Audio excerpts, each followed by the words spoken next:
um texto do Salmo 85. Mantenha a sua Bíblia aberta nesse versículo, aliás, nesse salmo.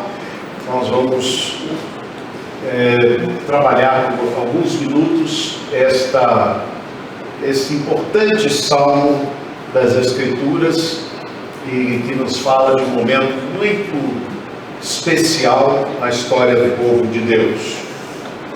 Diz assim no versículo 10: encontraram-se a graça e a verdade, a justiça e a paz se beijaram.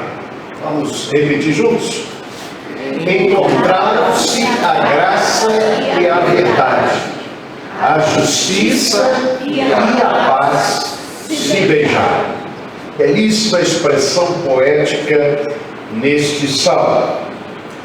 Meus amados, o que significou para a história do povo de Deus, ou para o povo judeu, a tempestade que se abateu sobre eles, sobre esse povo, no século VI a.C., quando então o Império Babilônico tomou a terra de Judá, o Reino do Sul.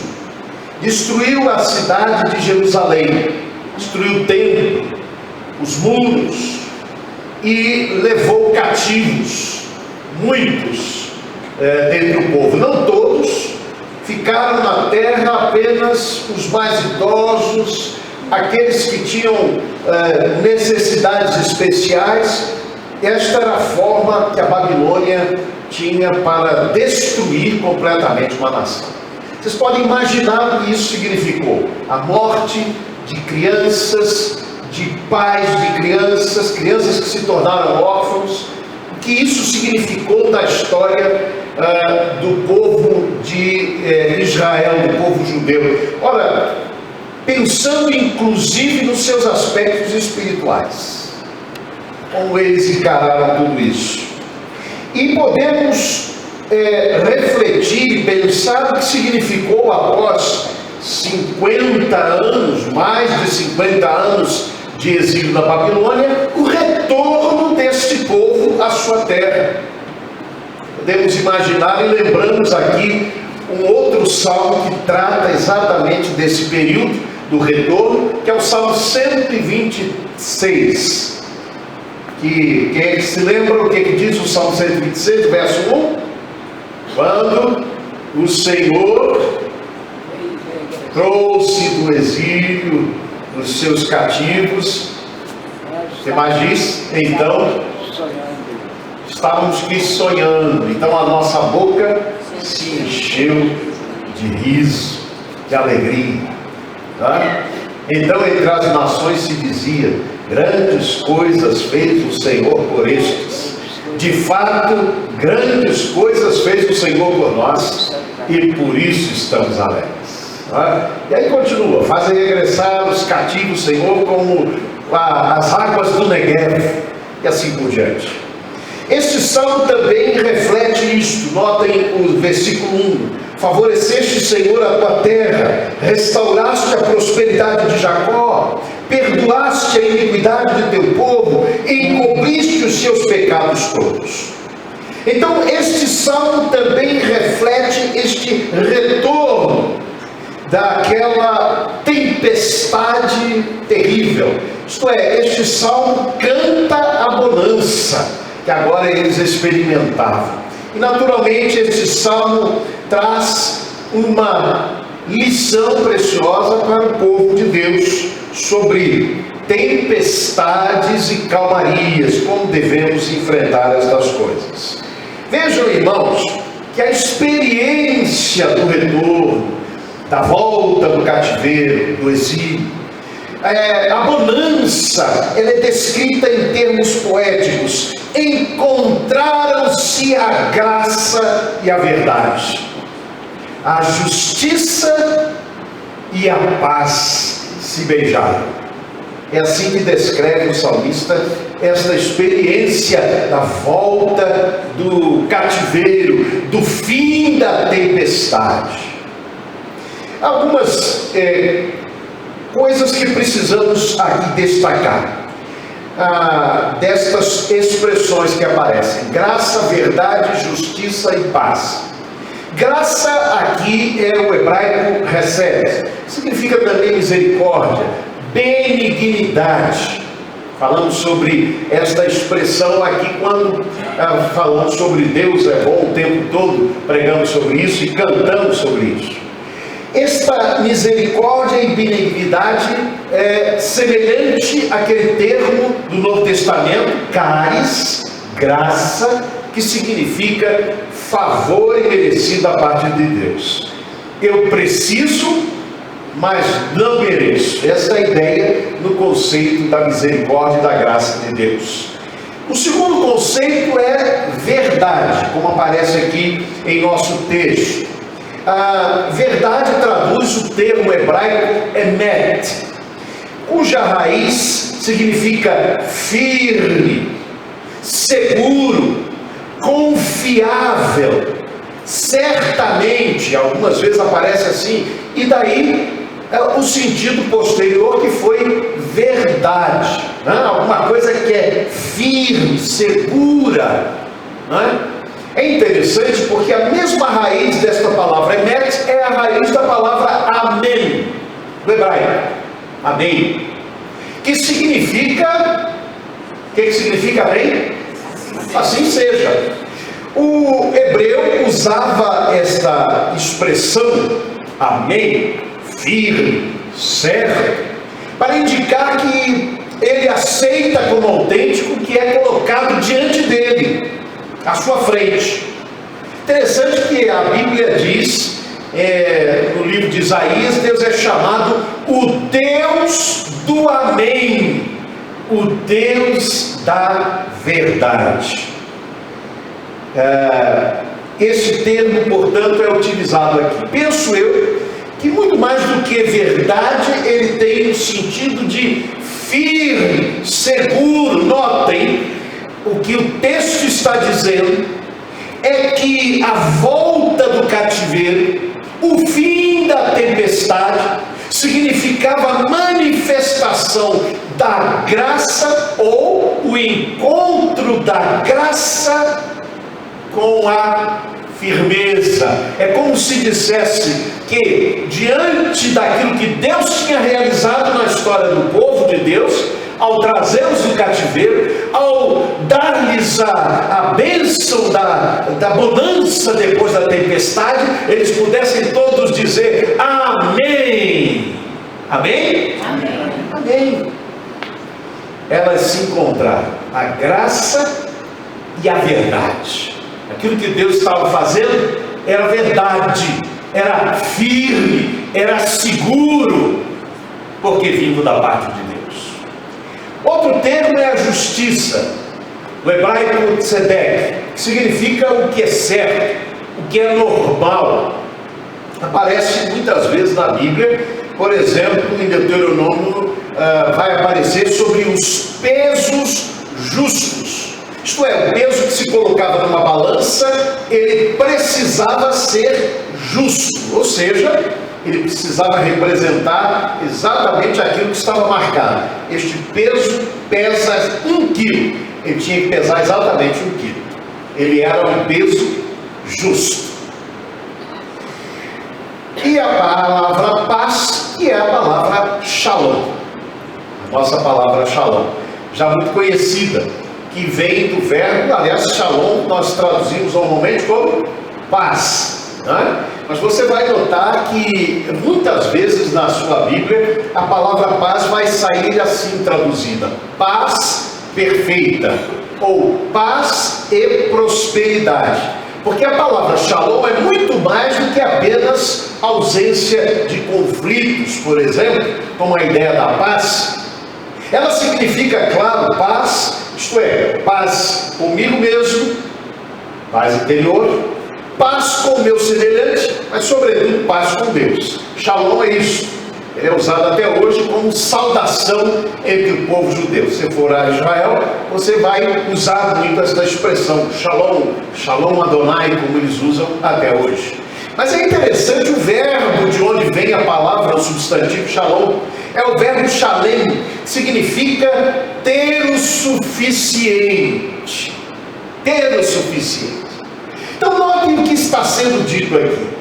A justiça de Deus, que vem do céu, que desce do céu, se encontra agora com a paz, com a suficiência. Tudo aquilo que eles precisavam, estavam agora recebendo de Deus ao retornarem do cativeiro, ao cessar a tempestade. Então notem, irmãos, o que isso quer dizer. A graça que veio de Deus se encontrou com a firmeza, com a verdade que significava agora aquela nova situação que o povo estava vivendo após a tempestade do cativeiro. E a justiça que vem de Deus, ela se beija com a paz, que é aquilo que experimentamos quando a justiça de Deus vem sobre nós. Por isso que o judeu podia dizer amém a esta verdade.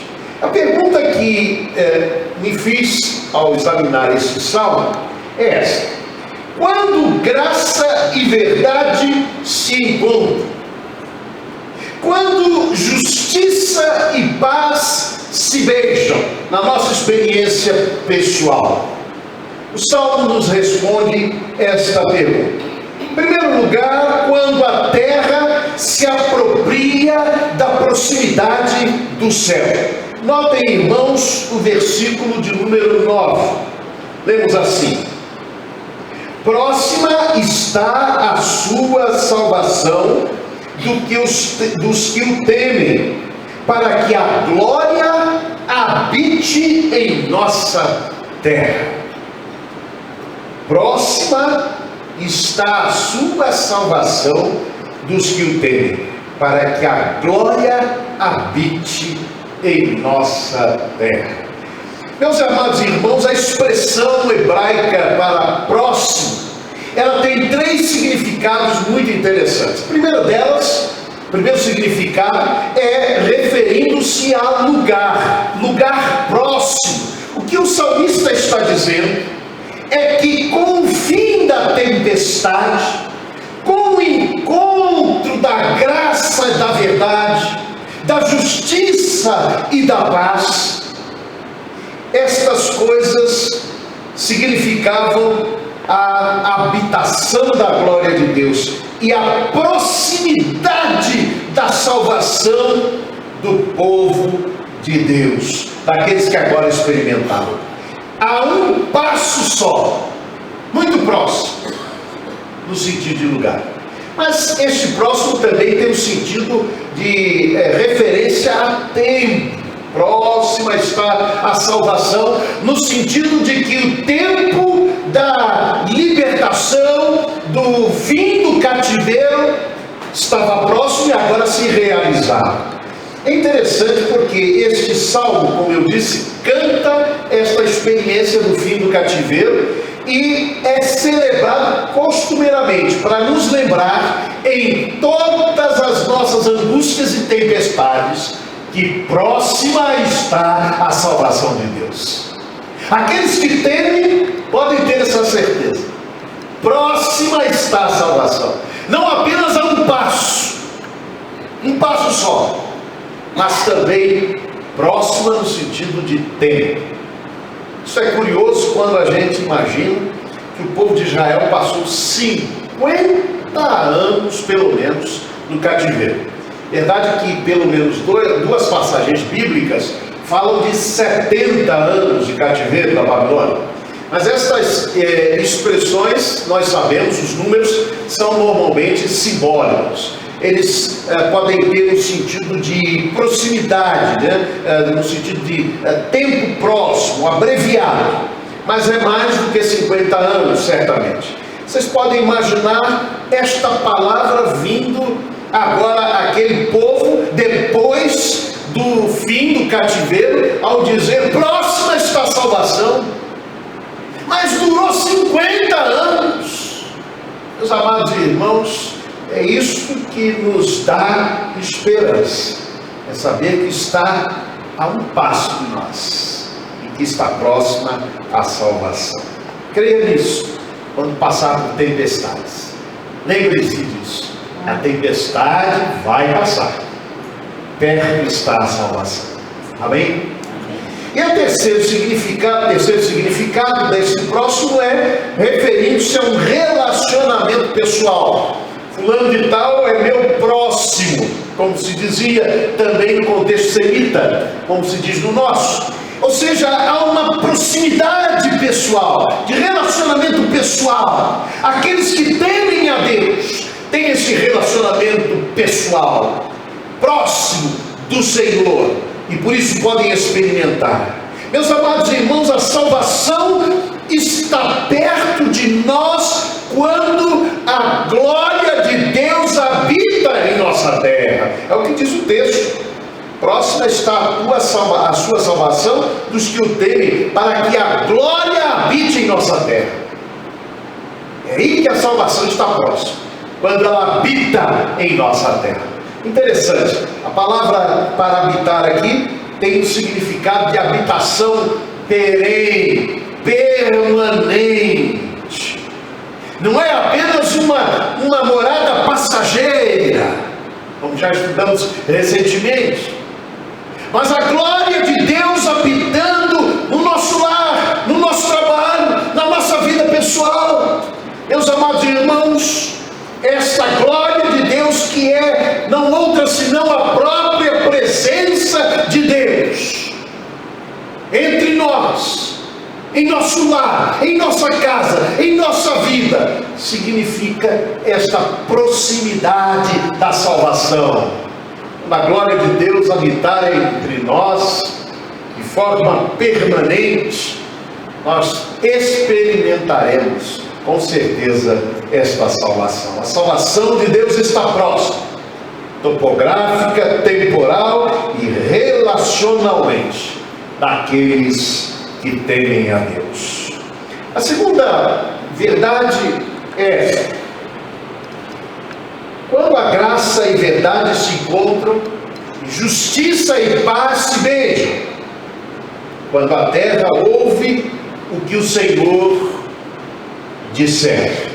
Versículo 8 diz assim: escutarei o que Deus, o Senhor, disser, e aos seus santos, e que jamais caiam em insensatez. Escutarei o que Deus, o Senhor, disser. Meus amados irmãos, o cativeiro de Israel, a tempestade, não teve outra causa senão o fato de não escutarem as palavras do Senhor, de não ouvirem a palavra do Senhor, a palavra do Senhor que vinha através dos profetas, que vinha através dos rolos de livros.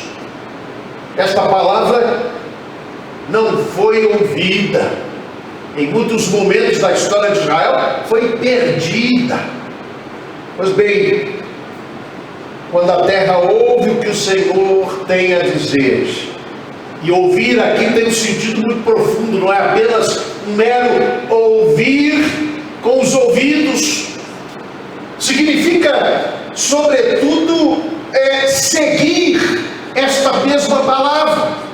A palavra ouvir no hebraico é a palavra Shema, que está lá em Deuteronômio capítulo 6, versos 4 em diante, a profissão de fé de Israel, que até hoje é citada também. Shema Israel, o Senhor nosso Deus é o único.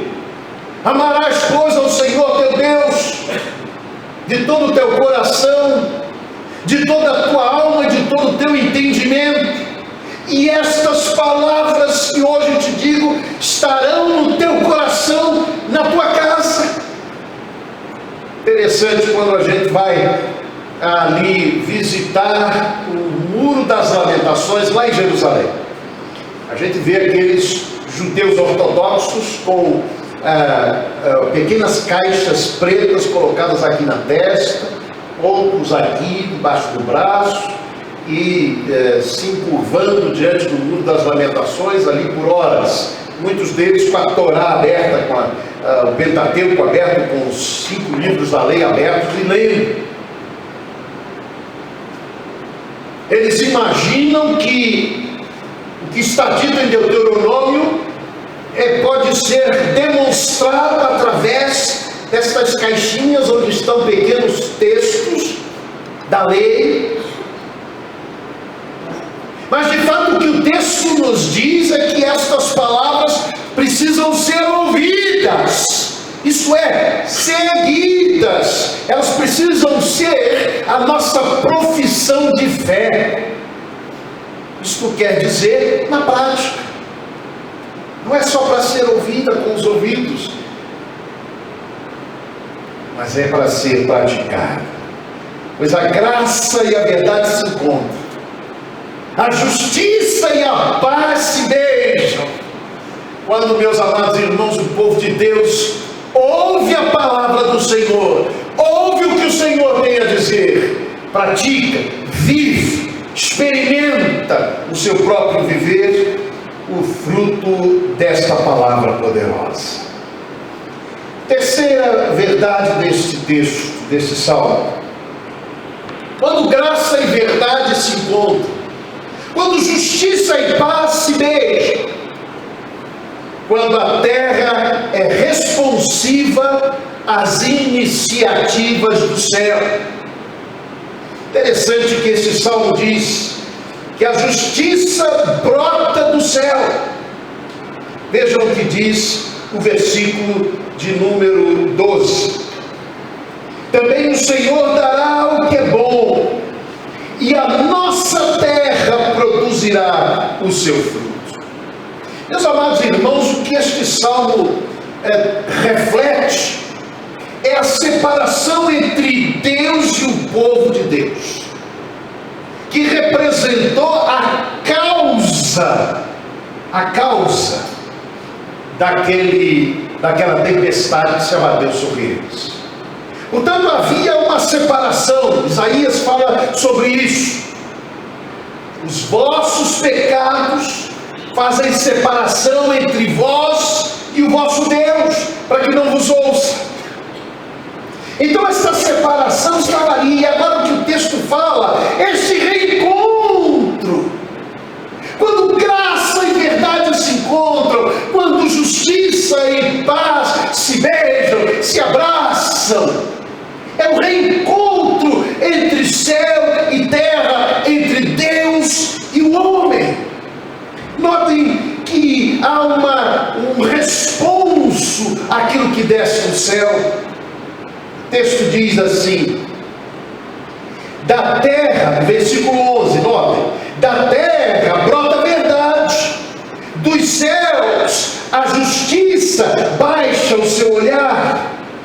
E aí o texto conclui dizendo que também o Senhor dará o que é bom, e como fruto desta bondade de Deus, e aqui mais uma vez aparece o termo graça, recebe. Como fruto desta graça de Deus, a nossa terra dará o seu fruto. Isto é, o ser humano responde positivamente às manifestações da graça de Deus. Meus amados, pergunta que me faço é: quantas vezes temos sido alvo desta graça preciosa de Deus? Quantas manifestações desta graça no nosso viver, nos poupando, nos dando livramento, nos dando sustento para a vida, nos dando do seu favor imerecido, a salvação em Cristo. Mas quantas vezes, meus amados irmãos, nós parece que entendemos que devemos até cobrar de Deus, achamos que merecemos. Deus não está me ouvindo.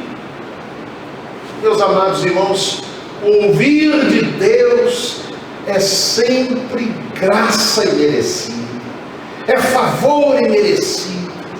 Nós devemos responder a esse favor imerecido, entregando as nossas vidas, seguindo a sua voz, andando nos seus caminhos. Aí, graça e verdade vão se encontrar, justiça e paz vão se abraçar e se beijar. Quarto e último lugar, quando graça e verdade se encontram e justiça e paz se beijam, quando a terra transforma em caminhos as pegadas divinas. Notem o que diz o verso 13. É um texto um tanto quanto obscuro na sua tradução. A justiça irá adiante dele, cujas pegadas ela transforma em caminhos, transforma em vida.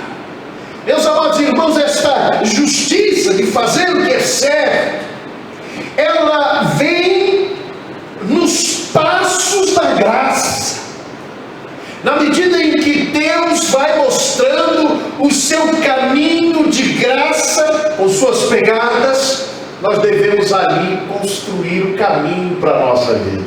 Viver debaixo da graça de Deus. Uma igreja que se chama Igreja Batista da Graça não pode seguir outro caminho. Viver debaixo da graça. O favor imerecido. Nós estamos salvos não porque merecemos, mas porque a graça veio sobre nós. E um dia nós respondemos a esta graça e abraçamos esta graça, este favor imerecido da parte de Deus. Precisamos transformar aquilo que Deus vai nos mostrando com as suas pegadas de graça em nossa vida, transformá-las em caminhos, em vida no altar, vida em comunhão com o Senhor, vida na presença de Deus, vida no encontro e reencontro com Deus a cada instante. Meus amados, nós devemos aprender a preciosa lição que o salmista nos deixa depois da tempestade. Devemos aprendê-la para vivê-la e experimentá-la nas tempestades. Quando enfrentar tempestades, lembre-se que a bonança está próxima. Perto está o Senhor daqueles que o temem. Quando enfrentar tempestades, prepare o caminho para a bonança. Faça aquilo que a palavra nos instruiu nesta manhã. Desse modo, vão se encontrar a graça e a verdade, a justiça e a paz vão se beijar. Que Ele, pois, nos abençoe.